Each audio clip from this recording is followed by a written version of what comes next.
রাজ্য medical college সহ অন্যান্য কলেজগুলিতে কেন ভর্তি নিয়ে জটিলতা, এই নিয়ে আজকে প্রতিবাদ জানিয়ে পথে নেমেছিল এসএফআই। হঠাৎ তাদের ধরপাকড় শুরু করে পুলিশ, আটক করে তাদেরকে নিয়ে আসে বিধাননগর উত্তর থানায়। সরাসরি সেই ছবি তুলে ধরছেন আমাদের প্রতিনিধি উজ্জ্বল মুখোপাধ্যায়, আমাদের সঙ্গে রয়েছেন। উজ্জ্বল, জানাও।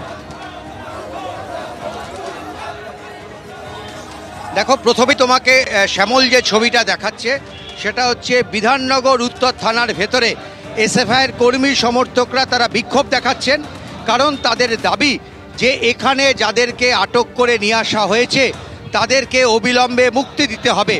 এবং আমরা দেখলাম যে বিধাননগর থানায় যখন এসএফআইয়ের কর্মী সমর্থকরা আসছিলেন সেই সময় মাঝ রাস্তা থেকে তাদেরকে আটক করা হয় এবং ভ্যানে তুলে তাদেরকে নিয়ে যাওয়া হচ্ছিল।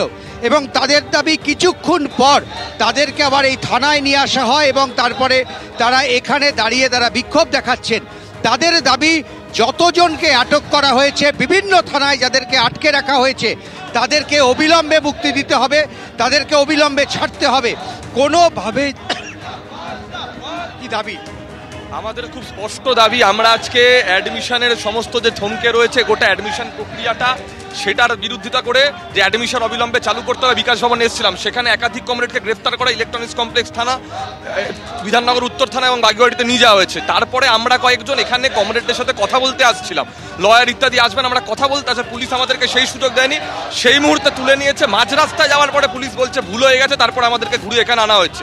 এবং এই থানার সামনে সিভিল ড্রেসে থাকা কয়েকজন পুলিশ বা দুষ্কৃতী বলবো আমরা জানি না, তারা আমাদের কমরেডদের সাথে, ছাত্রী কমরেডদের সাথে বাজে আচরণ করে এবং ম্যানহ্যান্ডেল করে তাদেরকে। আমাদের দাবি তাদেরকে অবিলম্বে হাজির দিতে লাগবে এবং যে কমরেডদেরকে আটক করা হয়েছে অকারণে স্বাভাবিক ন্যায্য দাবি বলার জন্য তাদের সকলকে মুক্তি দিতে লাগবে। তাদের নিঃশর্ত মুক্তির দাবিতে আমরা এখানে স্লোগানিং শাউটিং করছি।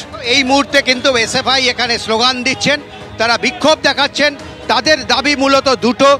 এক হচ্ছে যে তারা এখানে এসেছিলেন আজকে বিক্ষোভ দেখাতে, তার এক নম্বর দাবি ছিল হচ্ছে কলেজের যে কাউন্সিলিং মাঝপথে বন্ধ করে দেওয়া হলো, কেন হলো।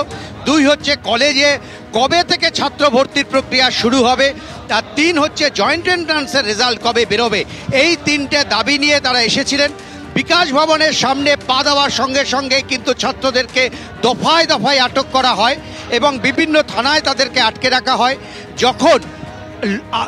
যখন এখানকার বেশ কিছু কর্মী তারা থানায় আসছিলেন পুলিশের সঙ্গে কথা বলতে, সেই সময় মাঝ রাস্তা থেকে তাদেরকে আটক করা হয় এবং তারপর তাদেরকে নিঃশর্ত মুক্তি দিতে হবে। এই মুহূর্তে বিধাননগর উত্তর থানার সামনে এসএফআইয়ের কর্মী সমর্থকরা এই দাবিতেই সরব হয়েছে। ধন্যবাদ তোমায় উজ্জ্বল। কলকাতা মেডিকেল কলেজের সামনে থেকে যে মিছিল শুরু হয়েছে, আরজিকর কাণ্ডের 1 বছরে কেন পথে নেমেছিলেন চিকিৎসকরা, সেই পুরনো মামলায় তাদেরকে ডেকে পাঠালো পুলিশ। পুলিশে তলবের দ্বিতীয় দিনে 3 ডাক্তারকে থানায় হাজিরার নির্দেশ। গতকাল জুনিয়র চিকিৎসকদের তলব করা হয়, আজকে সিনিয়র চিকিৎসকদের ডেকে পাঠালো পুলিশ। কথা বলবো, আমাদের সঙ্গে রয়েছেন আমাদের প্রতিনিধি সন্দীপ সরকার। সন্দীপ, সেই মিছিলের ছবি আমরা দেখতে পাচ্ছি, কিন্তু কি কারণে তাদের ডেকে পাঠানো হলো, কি মর্মে পুলিশ নোটিশ পাঠিয়েছে? দেখো, যাকে ডেকে পাঠানো হয়েছিল, যাদের ডেকে পাঠানো হয়েছিল তার মধ্যে একজন চিকিৎসক কৌশিক চাকি, তাকে 2টি পৃথক মামলায় আজকে জিজ্ঞাসাবাদের জন্য ডাকা হয় বউবাজার থানায়। একটি মামলা আজকে দুপুর বেলা 1টা নাগাদ তলব করা হয়, আরেকটা মামলায় বিকেল 4টে নাগাদ তাকে তলব করা হয়। কৌশিকবাবু, কিসের মামলায় ডাকলো, কি অপরাধ? গত বছর 7ই অক্টোবর সন্ধেবেলা এখান থেকে ভ্যান রিক্সা করে ধর্মতলায় যেখানে চিকিৎসকরা অনশন আন্দোলন করছিলেন সেখানকার জন্য কি চৌকি এবং তোষক নিয়ে যাওয়া হচ্ছিল। সেই সময় 2টি ভ্যান রিক্সাকে বউবাজার থানা আটক করে এবং তখন বিভিন্ন মানুষ এবং চিকিৎসক বউবাজার থানায় এসে বিক্ষোভ দেখায় এবং আলটিমেটলি পুলিশ তাদের ছেড়ে দিতে বাধ্য হয় এবং সেই তোষক এবং এগুলো চৌকিগুলোতে তারা দিনের পর দিন রাত কাটায়, দিন কাটায়, আন্দোলন করে। সেই ঘটনার পরিপ্রেক্ষিতে প্রায় 1 বছর বাদে আজকে আমাকে ডেকে পাঠানো হয়েছিল, এটা প্রথম। দ্বিতীয় ঘটনা হচ্ছে তার পরের দিন 8 তারিখে চিকিৎসকদের ডাকে এবং সাধারণ মানুষের ডাকে মেডিকেল কলেজের 6 নম্বর গেট থেকে একটা স্বতঃস্ফূর্ত গণতান্ত্রিক শান্তিপূর্ণ মিছিল হয়, যেটা সেখানে পথের পাশ দিয়ে হেঁটে যানবাহন চলাচলকে বিঘ্ন না করে অনশন মঞ্চ অবধি যায়। সেইটাকে পুলিশ আজকে ডেকে পাঠিয়ে জিজ্ঞেস করলো যে আপনার কি মনে হয় যে আপনি এটা ইললিগাল কাজ করেছেন? আমি ওনাদেরকে পরিষ্কার জানিয়ে এসেছি যে আমরা যদি কোনো শান্তিপূর্ণ প্রতিবাদ আন্দোলন করি তাহলে আমি যতদূর ন্যায় বুঝি, আমার সঙ্গে জয়ন্তবাবু আছে, রাজশ্রী আছে অ্যাডভোকেট, মানে আমরা সরি শীর্ষেন্দুবাবু আছে, আমরা সবার সামনেই পুলিশকে জানিয়ে এসেছি যে গণতান্ত্রিক শান্তিপূর্ণ আন্দোলনে পুলিশকে জানিয়ে রাখাটাই যথেষ্ট, পারমিশন যথেষ্ট বলে মনে করি না। আমাদের যদি মনে হয় যে আবারও প্রতিবাদ করার দরকার, আমরা আবারও এইভাবেই প্রতিবাদ করব। এবং আগামী দিনে ওরা যদি মনে করে যে এইগুলো করে আমাদের আওয়াজকে চুপ করিয়ে রাখতে পারবে, ওরা কিন্তু ভুল করছে। আমার সঙ্গে রয়েছেন আইনজীবী শীর্ষেন্দু সিংহ রায়। শীর্ষেন্দুবাবু, আপনিও তো ছিলেন, আপনি চিকিৎসকের আইনজীবী হিসেবে ছিলেন। কি কি ধারায় পুলিশ মামলা রুজু করছে এবং এই মামলাগুলো কাদের বিরুদ্ধে মামলা, আর মামলা কি সাক্ষী হিসেবে ডাকা হলো নাকি অভিযুক্ত হিসেবে? না, প্রত্যেকটা অভিযুক্ত হিসেবে প্রত্যেক ডাক্তারকে আলাদা আলাদা নামে প্রত্যেকটা দেখা হচ্ছে। কোনো ডাক্তারের 3টে এফআইআর, কোনো ডাক্তারের 2টো এফআইআর। আজকে যেমন সিনিয়র ডাক্তার কৌশিক চাকির বিরুদ্ধে 2টো এফআইআর করে ডাকা হয়েছিল, বিএনএস 285, 126(2) এবং পুলিশ অ্যাক্ট অনুযায়ীতে।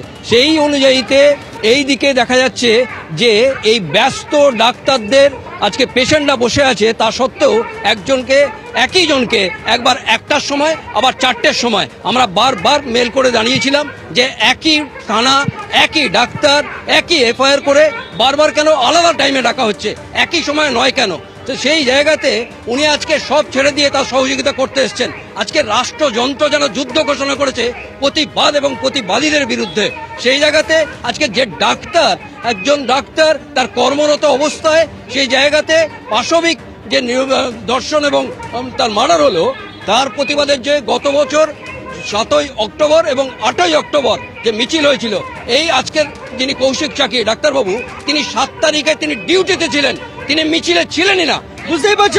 বুঝতেই পারছো যে এই মুহূর্তে একদিকে যেরকম কৌশিক চাকি তিনি বেরিয়ে এসেছেন, জিজ্ঞাসাবাদ পর্ব শেষ হয়েছে, অন্যদিকে আরো এক junior doctor national medical college হাসপাতালের, তাকে জিজ্ঞাসাবাদ চলছে বউবাজার থানায়। আর আরেক সিনিয়র চিকিৎসক অভিক কারক, তাকে জিজ্ঞাসাবাদ চলছে হেয়ার স্ট্রিট থানাতে। যে কারণে এই মুহূর্তে থানার চত্বরের বাইরে 2টি থানা একদম গায়ে গায়ে, সেই 2টি থানার মধ্যবর্তী রাস্তায় অভয়া মঞ্চের তরফে প্রতিবাদ এখানে জানানো হচ্ছে, বিক্ষোভ দেখানো হচ্ছে। সেই কর্মসূচি যেটা গতকাল যেমন চলেছিল, আজও একই রকম ভাবে সিনিয়র চিকিৎসকদের একটা একেবারে সন্দীপ, এখানে চিকিৎসকরা বলছেন তারা তাদের আন্দোলন থামাতে পারবেন না। পুলিশ যদি থামাতে চায়ও কোনোভাবেই তাদের কণ্ঠ রোধ করতে পারবে না পুলিশ। ধন্যবাদ তোমাকে সন্দীপ।